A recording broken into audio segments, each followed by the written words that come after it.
teaching accessibility, teaching concepts of merit-based hiring, coaching, life coaching. There's a number of different things that you could hire me to do that I would excel at.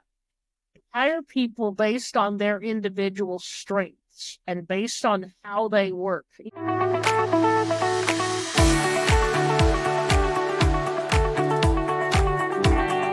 Hello, everybody. Welcome to this installment of the Nick Speaks podcast, the podcast dedicated to the disabled community where we speak up, speak out, and speak loud. I hope your Christmas was wonderful. I hope your new year will be as wonderful as your Christmas. And today I have an amazing guest with me who has an absolute different attitude, and I feel like it's a wonderful attitude when it comes to people with disabilities. She's a wonderful woman that I just met a couple of weeks ago. We're working on another project together. I'm so excited to have her. Ladies and gentlemen, please welcome the badass Angela Fowler. Angela, thank you so much for being here on Nick Speaks. How are you? I'm gonna change my title from CEO of Real Life Access to the badass of Real Life Access. Yes, do it. So it's happening. It is happening as of right now. Yes, because, I just met you a couple weeks ago and I thought, and the lady that we're working on the project with was like, you guys are going to be fantastic together. And she was right. She couldn't have been any more right. I love you to death, and I've only talked to you a period of 3 times. Yeah. I love you already. So, Angela, why don't you tell us a little bit about yourself, and then we'll just go from there, and we'll have a normal conversation. Have a good time. Right. So I am Angela Fowler, the one and only badass of Real Life Access. I live in Northern California, but don't you dare hold that against me. I am the single mother of an 18-year-old boy child and a bunch of fur children who have the important habit of making obnoxious noises during podcasts. I'm a homeowner, work full-time, run my own business, barbecue the best tri-tip on God's planet. Oh God, I got to come to California and price. Yeah, you got to come to California. Is there something I'm forgetting? Is there something I'm forgetting to tell the audience? Oh yes. Okay. She is a fan of Daddy Trump. And that wasn't the. I forgot. Oh yeah, I'm blind. I forgot to mention that. Oh God, did I screw it up? I should have warned you. Oh God. Well, in Nick's defense, I didn't even know I was going to do that until I started doing it. Okay. Well, when you said I'm in Northern California, don't hold that against. You thought I was going there. Well, okay. Yes, I thought you were going there.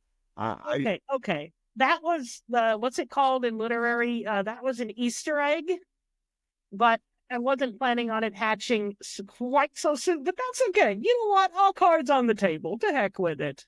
Okay. Well, we just talked about this on the air. We just talked about this before we came on the air. And Angela compared coming out as a Trump supporter as about coming out as gay, to be honest. He's having me, people. So, and that is almost true, except a lot of Trump supporters are Christians, as am I. And, being gay is frowned upon in the Christian community, but it really is almost the same thing because Trump supporters are hated. So anyway, before we get in trouble and get us kicked off of Apple Podcasts, which if we do, bye to everybody. I want to talk about you. So you said you are the only badass that works for what? No, the one and only badass of Real Life Access, which some of the people that work for me might challenge me on that, but, they can have their own podcast episode to do that. So what is real life access? Is that your own business or is that your what? Right. So real life access, we teach companies how to make their products and services accessible for people with disabilities and user friendly for everybody. Not because the government says so, not because they're doing a favor for those disabled people over there, but because there is truly a human benefit of accessibility and there's a financial benefit to the company. Yeah,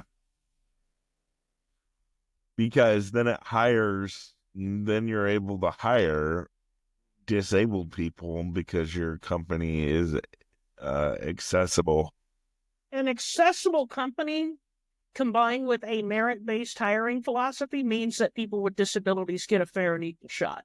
Yeah, yeah, and that's what we need. So what?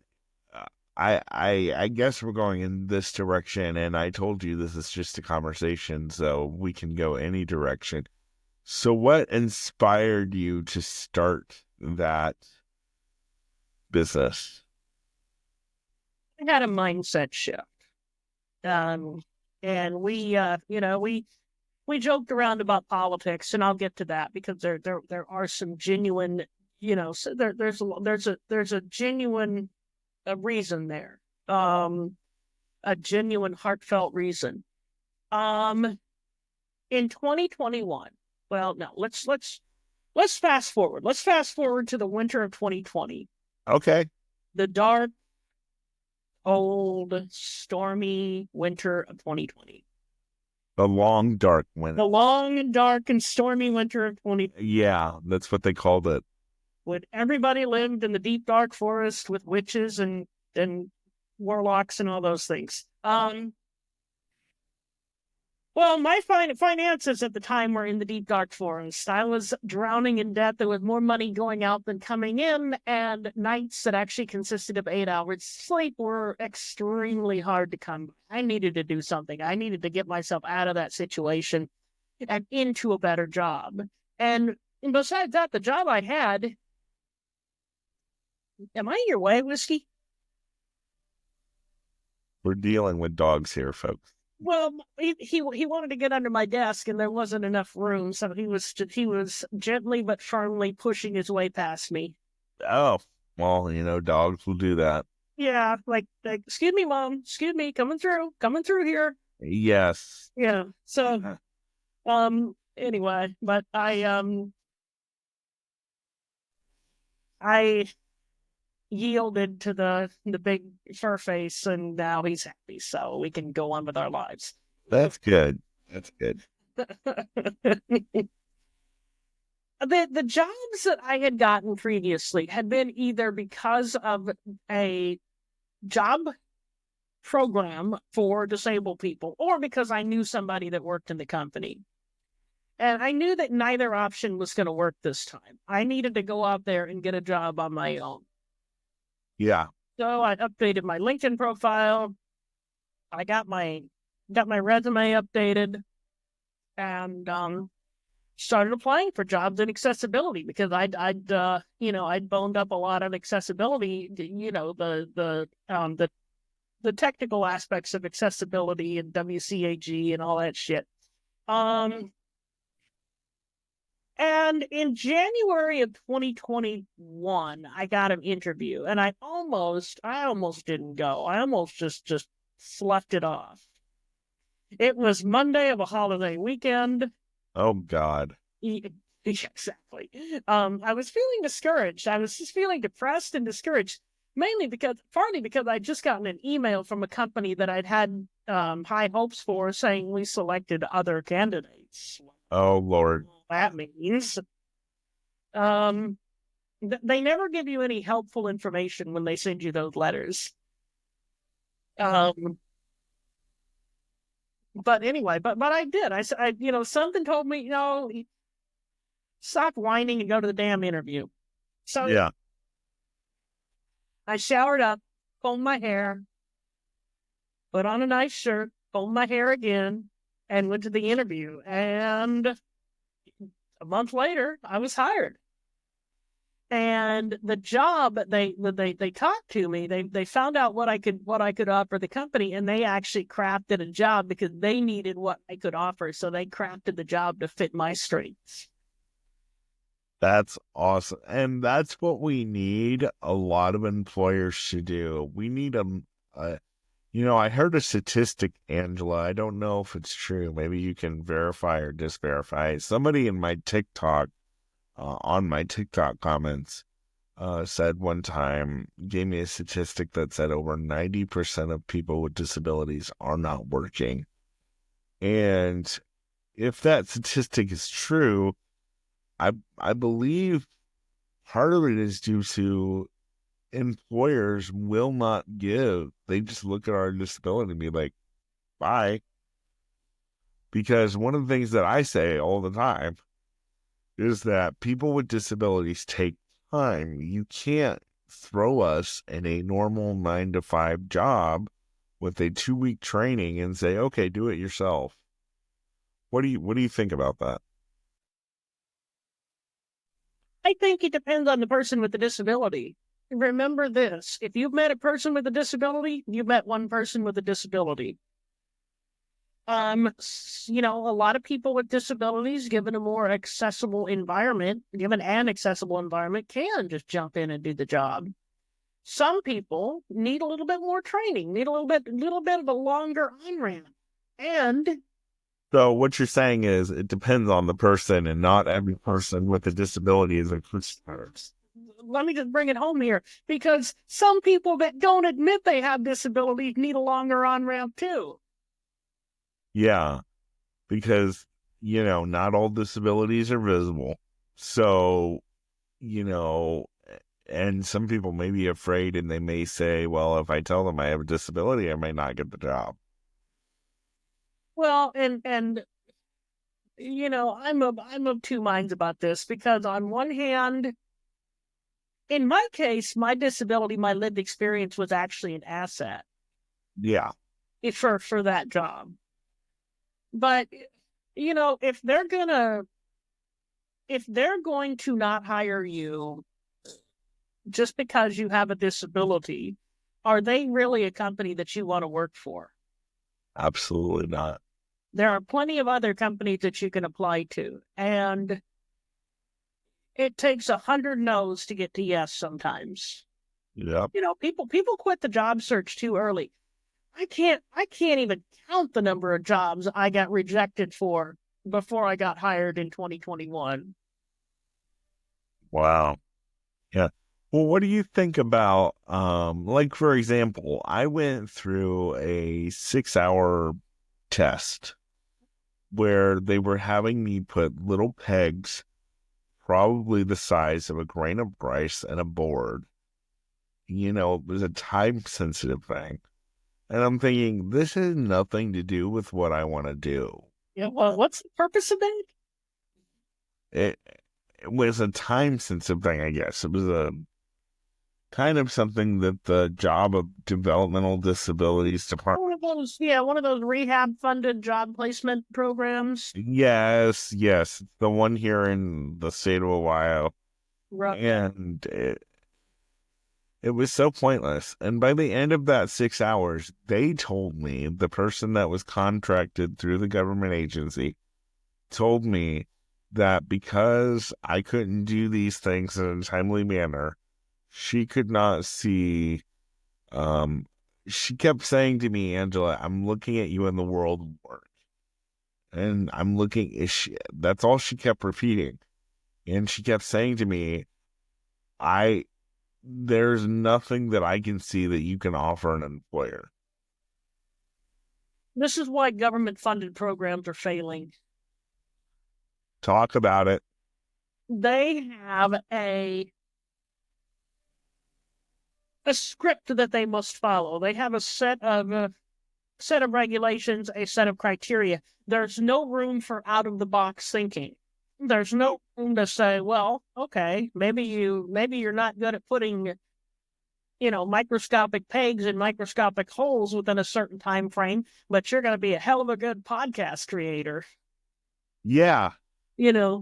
And this is what, as people with disabilities, when we come of age, oftentimes we're pushed into two things: figure out how to get on SSI and go through the Department of Vocational Rehab. Yeah. Both of those things are highly substandard. Someday in the future, not right now because we're not there yet. Someday in the future, I would like to see people with disabilities not need those programs anymore. Yes. I want to see a day when we can just get rid of them. Now, everybody, chill. We're not. Calm down. Yeah. Yeah. We have a long way to go, but we need to do this right. We need to advocate in the right way. Mm-hmm. And that is through merit-based hiring. Now, when you say merit, it's based off of what they can do, correct? Do you think anybody's going to hire me to drive a semi-truck? No. Probably not, right? I mean, I will say there is a pilot in America who doesn't have any arms and flies with her feet. Oh, someday the technology will be there and society will trust the technology. So, but that day is not today. Right. But teaching accessibility, teaching concepts of merit-based hiring, coaching, life coaching, there's a number of different things that you could hire me to do that I would excel at. Right. So you hire people based on their individual strengths and based on how they work. There is a theory, it's called working genius theory. And basically it says there are 6 phases of work. There's the wonder phase, which is basically questioning old assumptions, asking the questions that lead to the inception of a project, right? Yeah. There's the invention phase, which is basically coming up with all the ideas. There's the discernment phase, which is determining which ideas are good and which ones suck and refining the good ones. That's one that I'm good at. There's the galvanizing phase, which is getting the people to get behind you. There's the enablement phase, which is basically empowering your team. And then there's the tenacity phase, which is dragging a project to the finish line. Yeah. People are good, according to this theory, people are good at 2 of those phases. They excel at 2 of those phases. They are reasonably competent at 2 of those phases, and they're horrible at 2 of those phases. The problem is that a lot of times people with disabilities get hired for jobs that are repetitive and that require enablement and tenacity. Yeah. Even if their geniuses don't align with that, as mine don't. My first actual job that wasn't for a relative was as a directory assistance operator working for Verizon. You mean people would call you? I was that girl. I was that girl. What city and state, please? Really? Oh my God. I was that girl. Okay, I'm going to tell on myself. So I was like 15 years old or something, and I got fascinated with directory assistance. So I would call 411. I hope my mother is not listening to this. I would call 1411 because in some states it's 411, other states it's 1411. So I would call 1411 because I would get fascinated with looking up people's phone numbers and getting people's phone numbers that I knew because I wanted to call them. You were a directory assistance nerd. Yes. And so back then when you would be charged, you'd be charged. Oh man, yeah, your first few calls were free, and then they charge you. Well, no, none of my calls were free. No. Oh no. This was back when everybody had home phones, And yeah, and so I made 101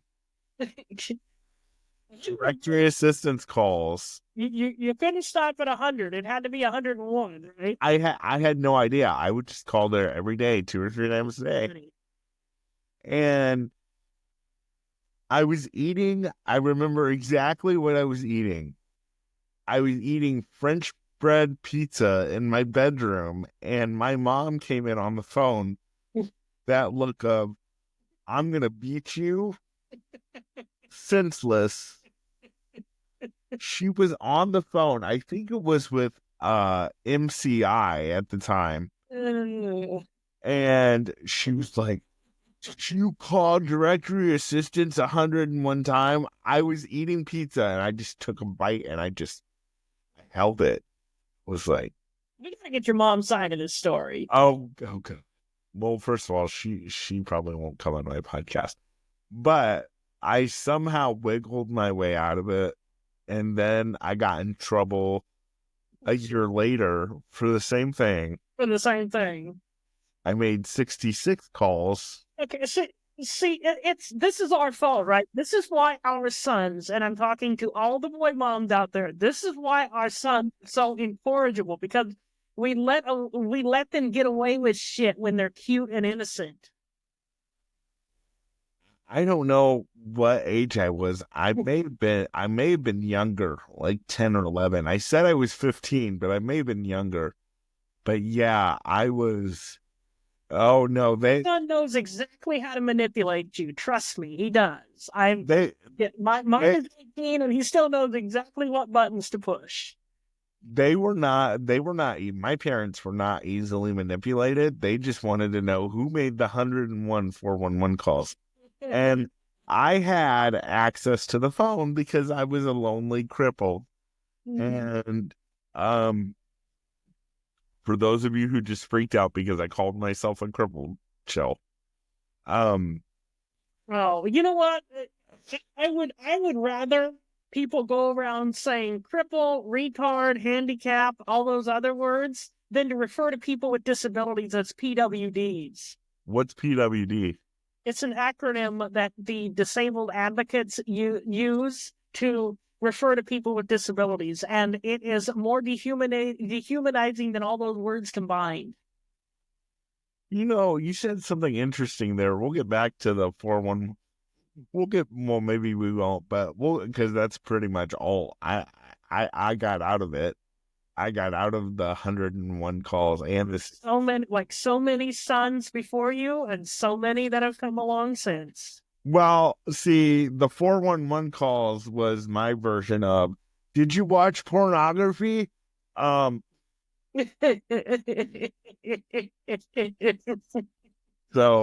and the pornography was a lot harder to get rid of than the 411 calls.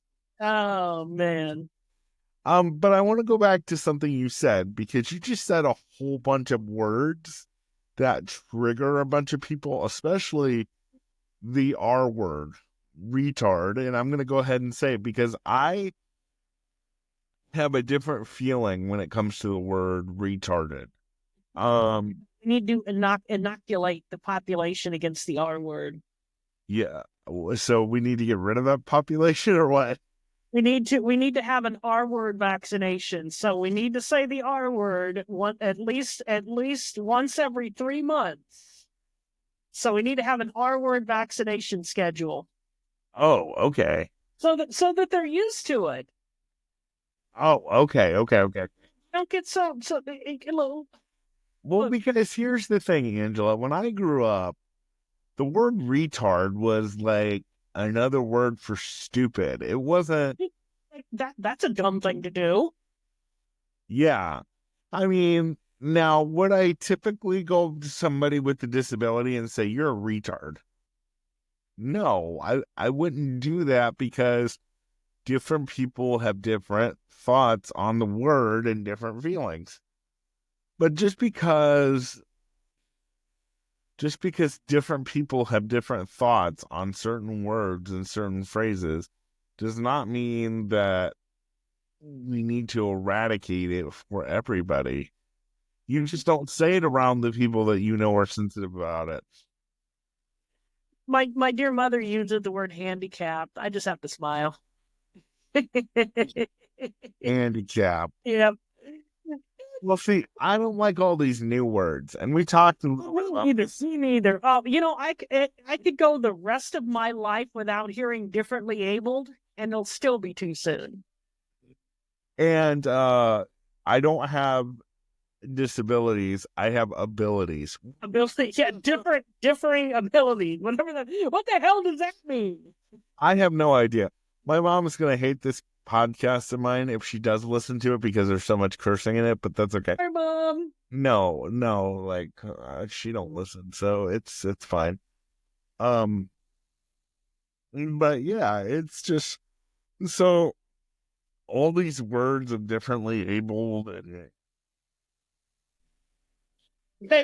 They don't have any real meaning. They are, when you try so hard not to offend, you lose the meaning of things. You lose the true meaning of things. Things become ambiguous. yeah.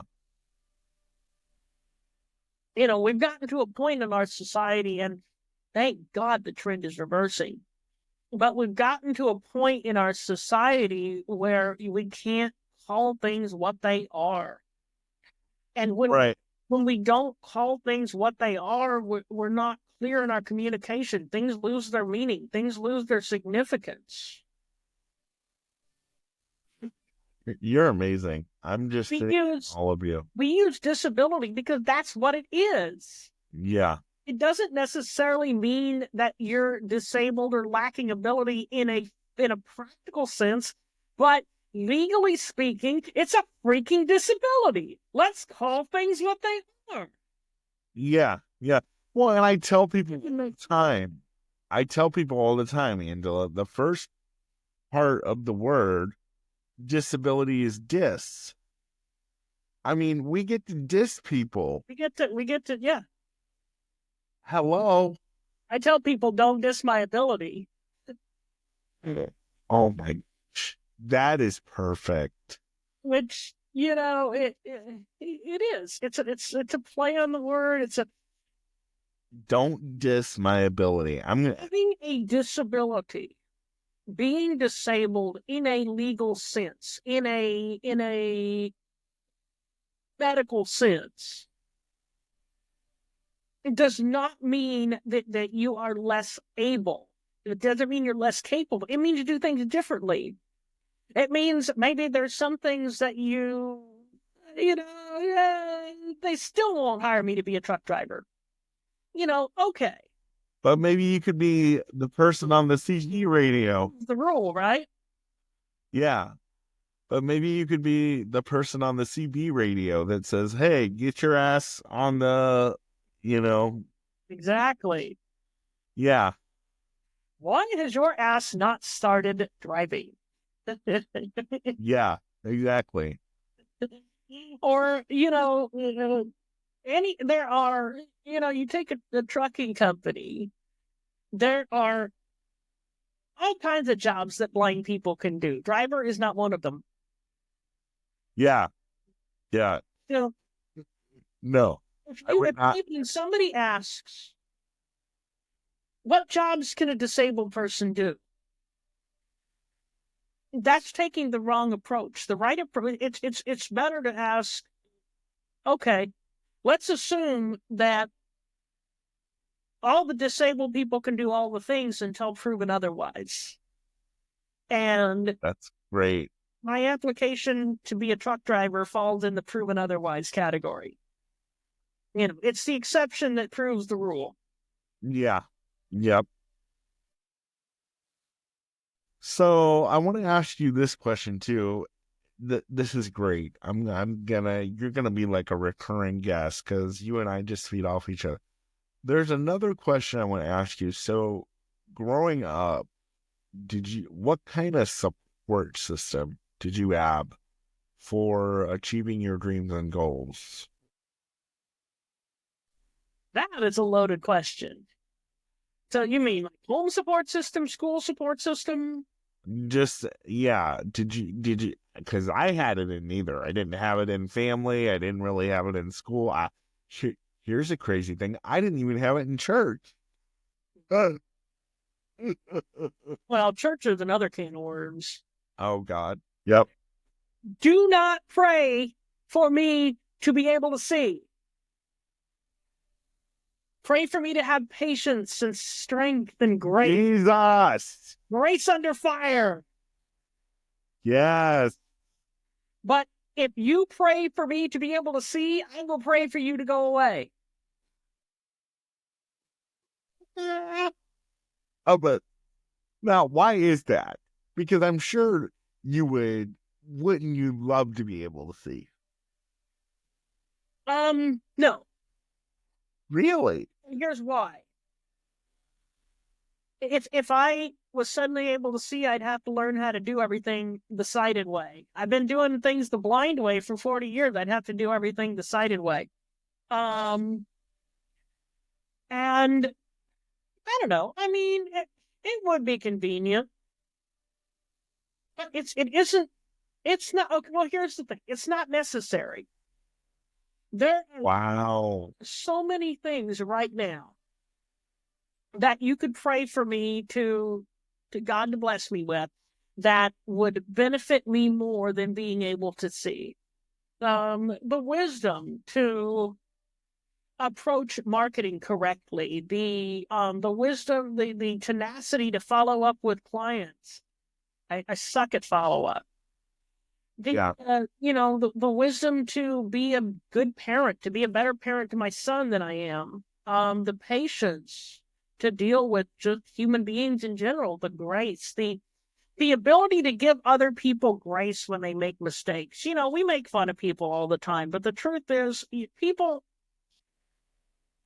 they're dumbass humans just like we are.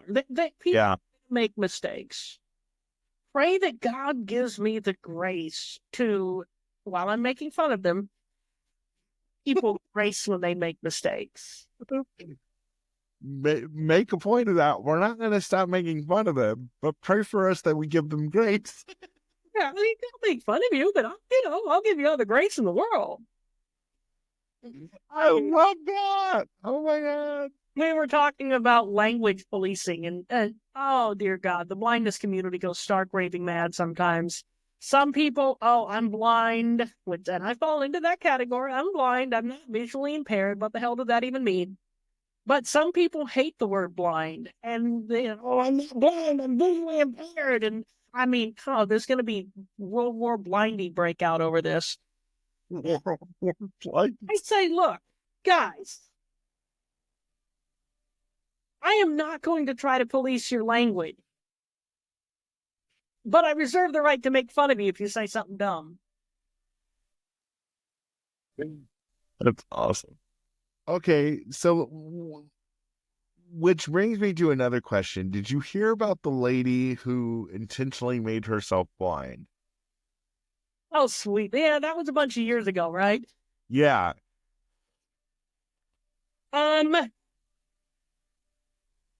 How did you feel about that? She showed up on a show called The Doctors.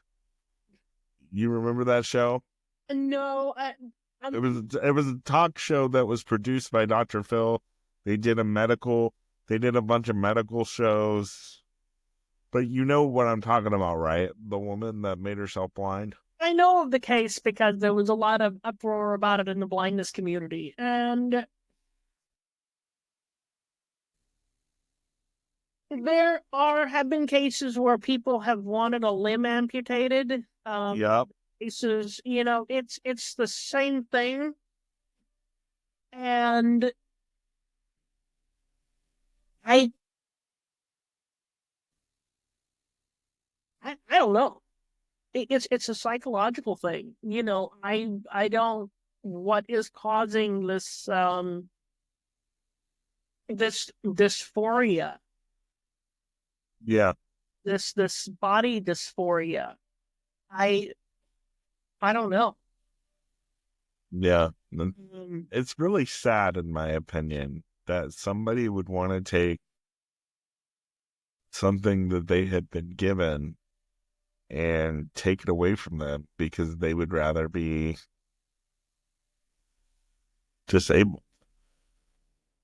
I mean, yeah, I'm like you. I couldn't see myself any other way. Self-harm. It's self-harm. I don't think that Yeah. disabled state, quote unquote, is any less than the able-bodied state, but quote unquote again, but it's significant self-harm. So why would what causes somebody to want to do that? Yeah. I'm not as interested in the blindness per se as I am in the fact that there is a dysmorphia there. There is a drive to self-harm, to self-mutilate. Why? What is causing this? What happened to make you want to What went do so something wrong yourself? Yeah. in that person's life that they feel like they need to do that? Whether it, and again, everybody was going nuts about the blindness. I don't care about the blindness. I care about I care about the unhappiness with self to the point that they needed to self-harm to that degree. Yeah. The emotional issue Yeah. goes way beyond the blindness. And I think, Yeah. and I don't know, we're getting into some pretty thorny stuff here, but I don't think that works. I don't think the self-harm ultimately does what they want it to do. Yeah. Woo, we get deep. Yeah. Yeah. We are getting deep. Well, I want to go back because We're going from irreverently making fun of people to talking about this really deep, scary psychological thing. yeah, I want to go back because I asked you about your support system a few minutes ago, and then we went off into don't pray for me to get better, which is phenomenal. So, what was your support system like? You said that was a loaded question, so I've given you some time to forget about it. So, what was your support system like growing up? Did you find yourself having to fight to get people to support you? Sometimes, yeah, it was a mixed bag. I think I was fortunate in that everybody did the best they could with the skills and knowledge they had. Were they perfect? No. But then again, I mean, what parent ever is? Right. There's some things that, could have been done different, should have been done different, Monday morning quarterback. Ultimately, if you are the parent of a blind or disabled child, find people who have the same disability and who are leading successful lives. Yep. Listen, parents, say that again. If you are the parent of a disabled child, find people who are successful, who have that disability, be it blindness, deafness, whatever. Yeah.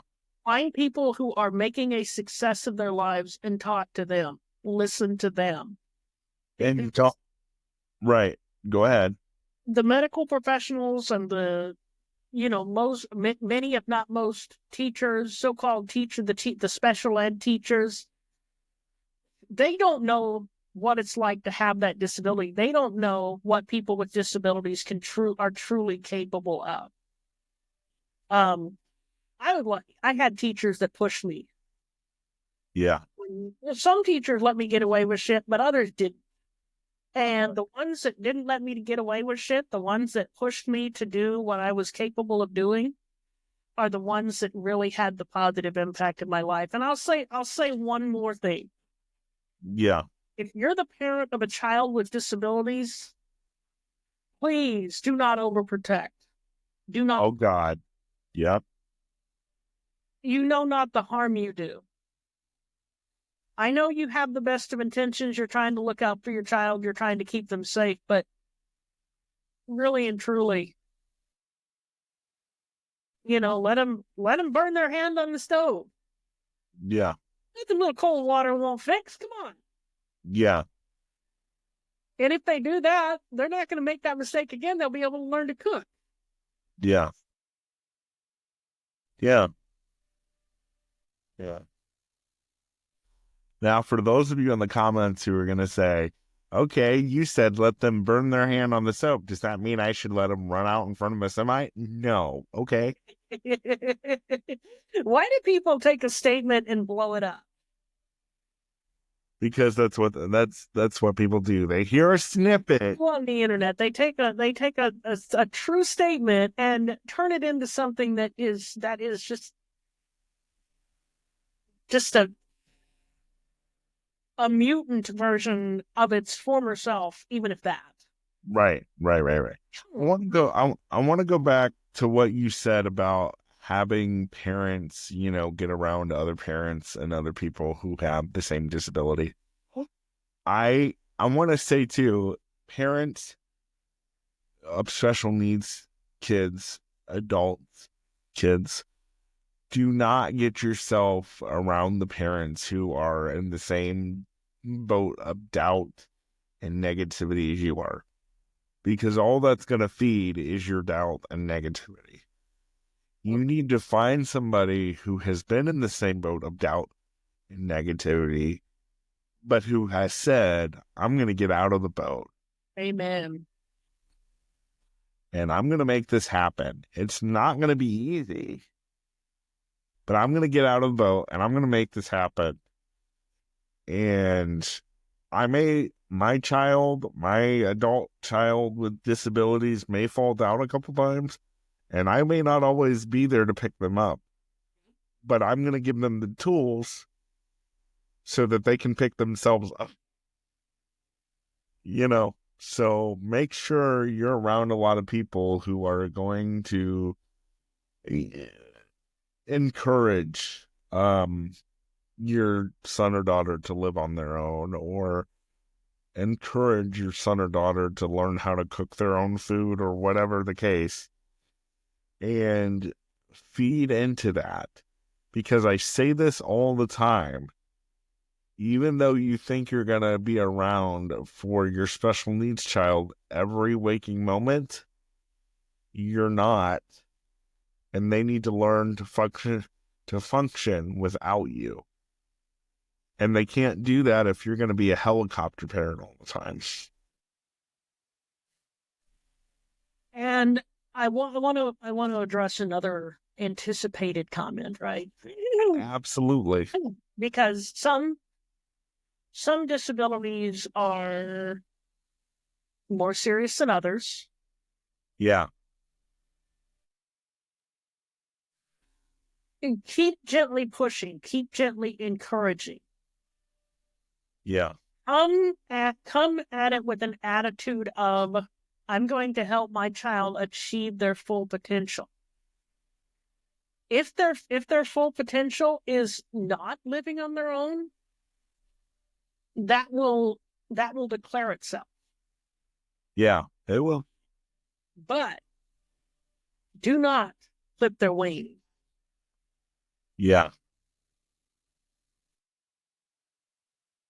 Oh God, that's good. Do not clip their wings. That's so good. If you encourage them to fly and they can't fly, then they can't fly. But don't clip their wings. Oh, good. And even if you're way too many times. Go ahead and say that. I cut you off. Go ahead and say that again. I've seen it happen way too many times. Yes. Yep.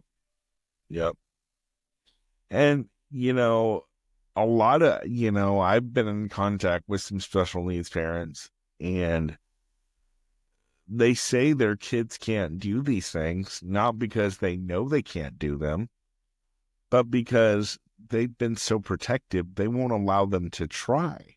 Yep. And a lot of times, parents go off of all the negative stuff that the doctor has said. And the doctor said it must be gospel. Can I make a sweeping generalization that will apply in 95% of cases? Absolutely. When it comes to disability and the capabilities of people with disabilities, your doctor is full of shit. I love you.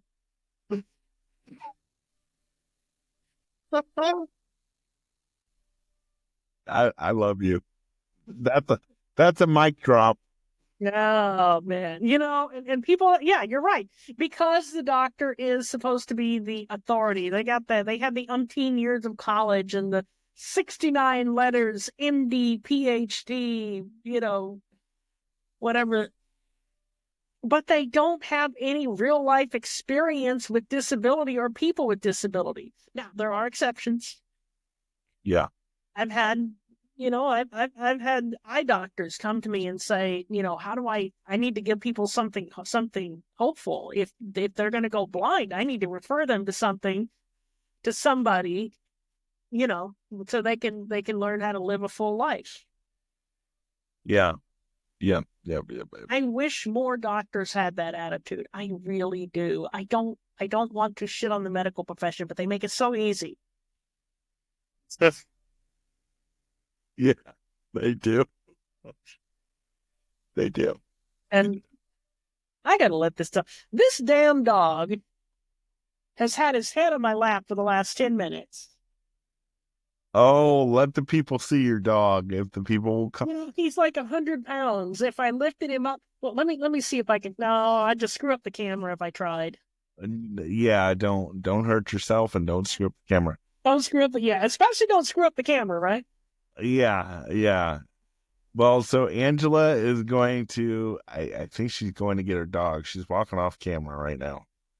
But wow, this has been such an amazing eye opener for me, even because you have such a different attitude when it comes to disability, when it comes to life as a person with a disability. And I'm so glad to have met you. When you come back, hopefully we'll be done with our project so we can tell everybody about it. Because you are coming back. I have a feeling you'll be one of the most popular guests that I've had on Nick Speaks. We can make this, we can make this a habit. We can definitely make this a habit. Is she not letting us talk about the project yet? I don't think so. Let's just say I haven't even met with my producer to work on it yet. But I have worked on it. But he's doing some other things with it. So let me just say this. We have a very strict deadline by which time we need to have our portions of the project turned in. Yes. She has posted. In fact, I make fun of her because she posted about the deadline at least 50 times over the past few weeks, right? So I'm like, okay, what's the deadline again? Yeah, I don't know why she did it because right after Christmas. Because everybody's asking her. No, I don't know why she did the deadline for right after Christmas. That's crazy. But anyway, we'll talk about that. And I've almost got my part of the project done. Well, I think I've got my part of the project done. We just need to shape it up a little bit. So hopefully I'll be working on it.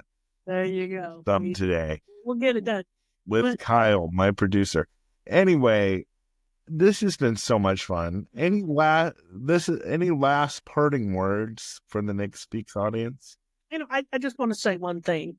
Yeah. People with disabilities or anybody. If you are not satisfied with your life and the way things are, nobody is going to save you. The government isn't going to save you. Your mom, as much as she loves you, isn't going to save you.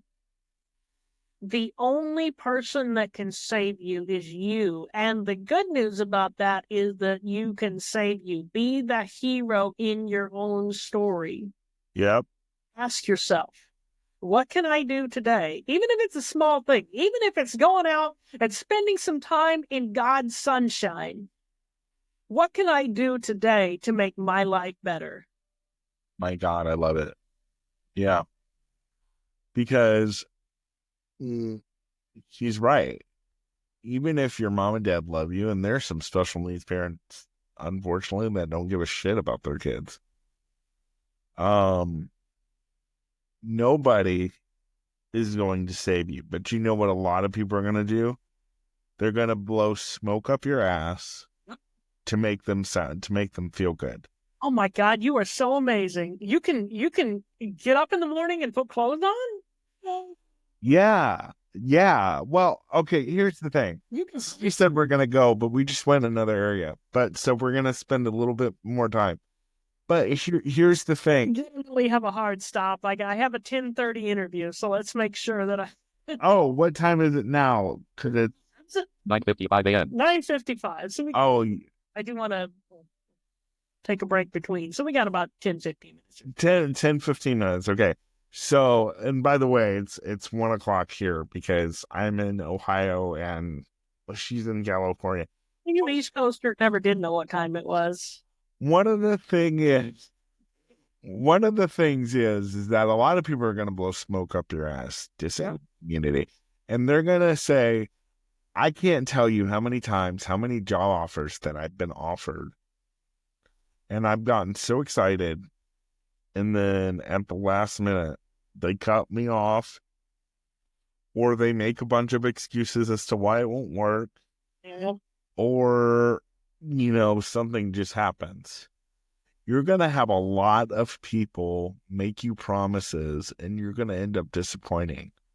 You're going to end up disappointed. What you have to do is pick up yourself by your bootstraps or by your wheelchair tires, whatever you want to say. And what's that? Yeah. What did you say? You pull yourself up by the wheelchair, whatever. Tires. Yeah. And I said, I love it. Yeah. Yeah. Take that cane and long white cane and use it as a pole to just pull yourself up on. You're gonna have to, and be sure not to take all your clothes off. It's public indecency. Oh, the pole! Oh shit! I walked right into that one, didn't I? Yes, you did, but that's okay. This is what I do. So, listen, disabled community, before we go, you have to realize you're going to have a bunch of people blow smoke up your butt. And you have to decide. I'll say it to you this way. My brother Josh is one of my biggest supporters, and I was on the phone complaining to him about everything. And finally, he said, Nick, you can either do one or two things. You can sit on your ass and watch old episodes of Judge Judy every day, because I'm a huge Judge Judy fan. Or he said, you can start making phone calls and figure out what it is you need to do to make your life better. Yep. And for those of you who say, well, my mom and dad aren't going to support me. Well, I would say that to my brother Josh all the time. And he would say, look, your mom and dad are going to say all kinds of things. But until you come to them with a solid plan and say, this is what's going to happen, and until you start putting that plan in motion, they're just going to look at you and say, it's not going to happen. And even when you do put that plan in motion, they're going to probably say that to you anyway, because some people are just assholes. Yep. So if it's as small as making a phone call to your local job and family services and saying, what can I do to start getting services in my state? I want to live on my own. It may be as simple as a phone call to get the ball rolling to change your life. But until you make that happen, your life is going to stay the same. And speaking personally, I have a lot more confidence. The insecurities that used to plague me are almost gone. They still flare up from time to time, but I can I can control them. Like, oh, you again. Okay, go away. Yeah. But I'm a lot happier. I'm a lot more confident. I'm a lot less bothered by stupid mistakes I make. Yeah. I know that regardless of what happens in the world with the government, with in California, with this crazy California government we have, in my hometown, with my family, with my friends, regardless of all those external things, I know that I have the power to affect my own life. I know that I can, Yeah. and I can't tell you I'm a different person. I'm not the person you knew in 2020. If you knew me in 2020, I'm not the same person. I can't tell you how liberating it is. Yeah. Yep. It could start as simple as a phone call, folks. Pick up that phone. Well, Angela, this has been wonderful. This has been wonderful. You've got a meeting to go to, and this has been wonderful to do. I want to thank everybody for listening to this episode, listening to this crazy banter. It's fun. You've been one of the funnest guests that I've had so far. So, besides my good friend Daniel Rivera, who was on last week, was very fun. And so thank you so much. And for those of you who want to email Angela or anything like that, we'll have all of her information in the show notes. So be sure to go look for that. And if you want to email me to be on the show or just to comment, you can email me at nickspeaksofficial@gmail.com. And I will see you guys next week for another episode of Nick Speaks, the podcast dedicated to the disabled community, where we speak up, speak out, and speak loud. See you next time. Bye-bye.